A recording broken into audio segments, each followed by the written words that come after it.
Hello again guys. In today's tutorial I am going to show you how to set a daily time limit on Instagram. It will help you not to spend too much time on social media. First go to the App Store or Google Play Store and check if Instagram is updated. If not, click on button update and wait a couple of seconds. Now open Instagram and head over to your profile page.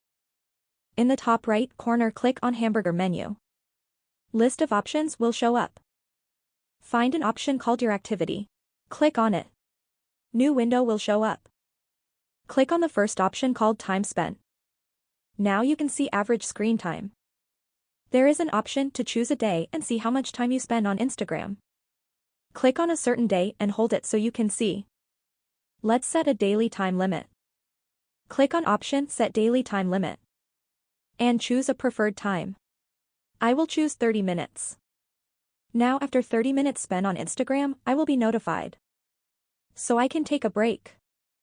That would be it for this video. Follow us for more tutorials like this. See you in the next video.